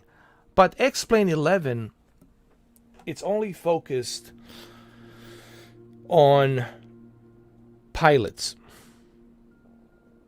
That's their main focus. It's for people who want to be serious pilots, like they want to get a pilot license. And the X-Plane 11 is being used in a lot of business companies, in a lot of private schools for teaching the students how to fly. And I understand that software, it's really focused only on approaching a real pilots who want to be who want to become certified, right? And they have a passion for becoming a real pilot. And there's nothing wrong with that. I'm glad that X-Plane 11 exists, and I'm glad that they're working on a new version, right? But when I look at Flight Simulator, Microsoft Flight Simulator, I'm looking at the Microsoft Flight Simulator is something that everyone can pick up and play, something that everyone can enjoy. Microsoft Flight Simulator, it's not aiming this for hardcore flight simulators, for hardcore wannabe pilots, or for hardcore pilots who are already certified pilots by FAA, and they got a bunch of hours flying Cessnas and other planes. They're not trying to approach those individuals, even though you can play it like that realistically. You can hop on VetSim, you can get a Sky Vector, You can get your flight plan with the IFR or VFR, right? You can do all that. That's all fine and dandy. But the Asobo and Microsoft, they're aiming for everybody to try this. They want to approach everybody. And I think this is why the Microsoft Flight Simulator is more appealing. Because a lot of people want to play this. They want to play a multiplayer. They want to hang out. They want to check out the scenery with their friends. They want to go to a group flight and check out their scenery, their home, and everything, right? And I think this is where Microsoft Flight Simulator has the upper hand. X-Plane 11, it's limited. It's good. X-Plane 11, it's realistic. I've flown it, and I can tell you, it's hard. It's not easy because it's more realistic with aerodynamics, but it's really appealing to pilots, like real pilots, hardcore pilots. While Microsoft Flight Simulator, it's appealing to everybody. Look how many people have joined. Look how many people we have flying around. Everybody's, checking out the sceneries, going around the world, right? Sure, there's some issues with the server. Why? Because you got so many people. You got so many people joining to try this and to play this. But I think this is why Flight Simulator, Microsoft Flight Simulator, will always be on that top spot instead of the X-Plane. Because the amount of people, even those who are not pilots. I know that the guy Austin, he says that from Luminaries research, Guy Austin, creator of the X-Plane 11, I know he says that I'm creating this X-Plane for anybody who wants to fly a plane. I'm not appealing to the real pilots. Well, people who want to fly a plane, they have interest in becoming a pilot, right? They probably have an interest on becoming a pilot.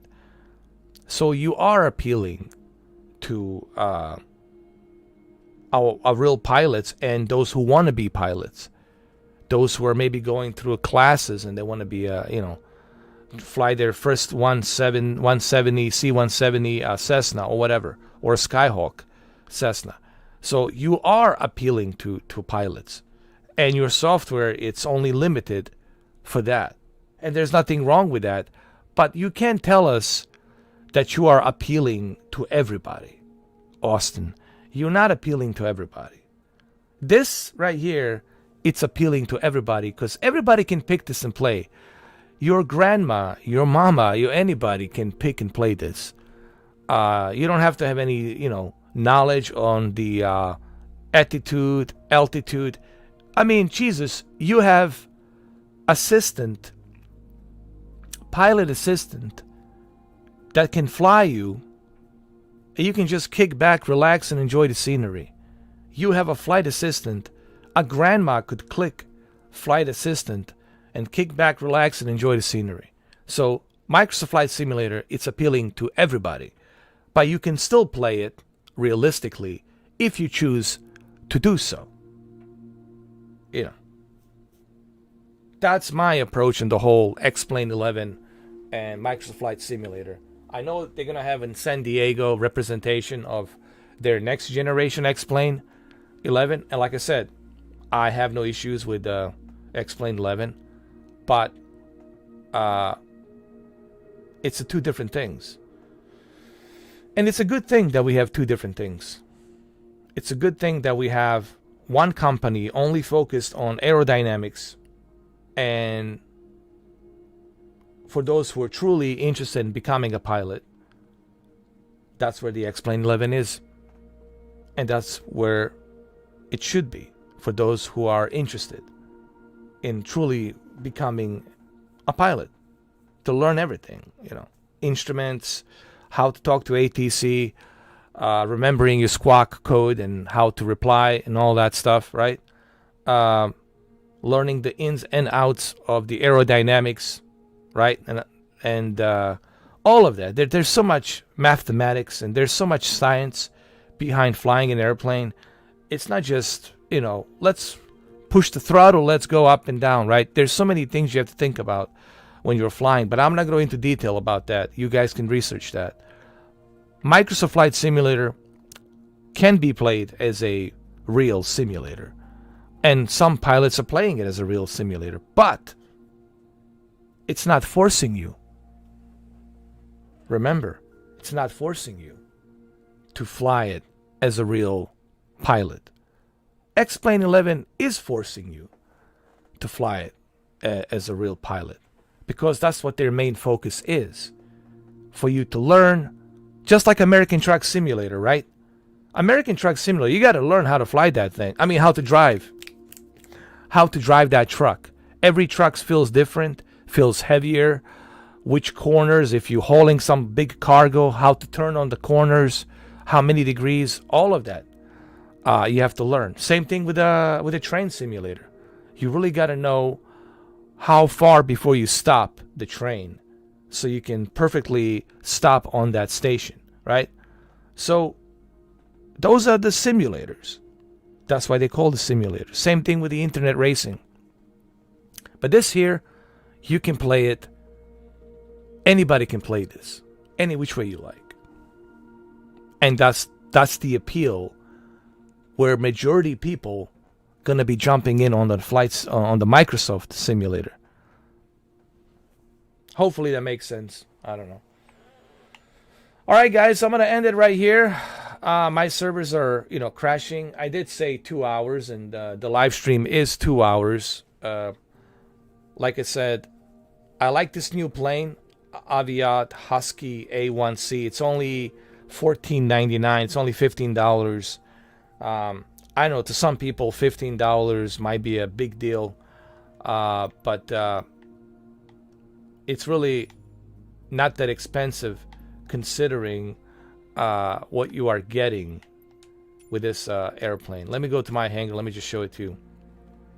It's a nice airplane, very simple, outback bush plane, perfect for sightseeing, checking out the scenery, and this right here is perfect for it. You don't want to use a jet. You don't want to use these big jetliners. This is the plane you want to use to check out your home, to land next to that lake, to check out the scenery. But you got to make sure that you have a good flight plan. Some of these mountains areas, they're in a higher altitude, and this airplane can only go up to 14,000, I think, 14,000 feet. And some of these mountains are up to 20,000 feet, 22,000 feet, like Rocky Mountains. So you got to find a good flight plan to go in between these mountains to get that nice, beautiful scenery, So let me show you inside. I think I already showed you a little bit of this plane. I think I did. Let me show you the...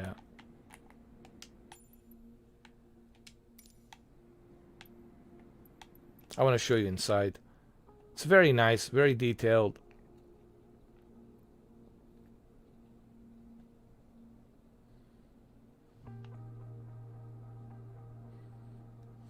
Has little huskies over here.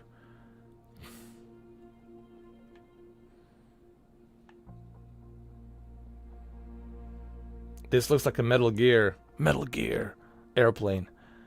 Not bad for $14.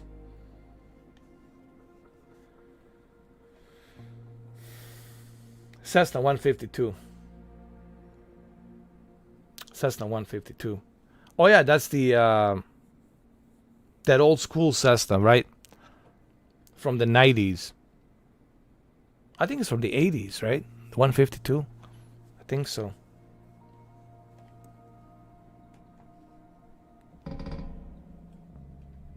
Well, that's how you start. You start from these small airplanes. That's how you learn, That's pretty much that's where everybody starts. They're not gonna put you on the big airplane or in some twin jet engine. They're gonna put you on something like this, so you can learn the basics. You know. All right, guys. Well, there you have it. I did say 2 hours. Obviously, I gotta get going. Right now, I cannot fly because the servers are not working.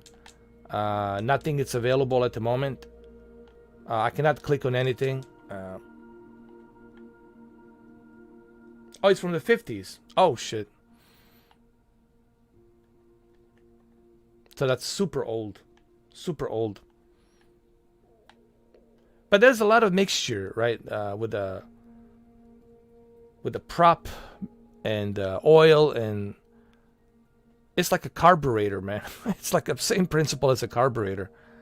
It's more hard. I don't know, man. Is it safe to fly these things? Some of them are banned, right? Some of them you cannot even fly them anymore due to the oil that they're burning. You know, this whole Paris Accord, this whole save the trees, save the climate. I think some of these airplanes are, in some states, in some countries, you can't even use them, from what I heard. Same thing with the DC-6. DC-6, it's still operational. Douglas DC-6, it's still operational in Alaska, but in some other countries it's banned. It just sits in a museum. You cannot use it due to the oil that's burning, pollution and all that. So they cannot use these old airplanes. All right, man. Thank you, guys. Yeah, man, I gotta get going, unfortunately. I wasn't even planning on streaming today. This is just something I wanted to show you guys in a couple of hours to see how the plane looks and feels. And hopefully $15. It's not too expensive. I think you guys should check this airplane. I think it's worth it. You got a bunch of liveries. Let me show you the liveries before I go. I think it's worth it. Bunch of liveries available. Pretty cool airplane, in my opinion. This is a nice color as well, right here. But I like the yellow for some reason.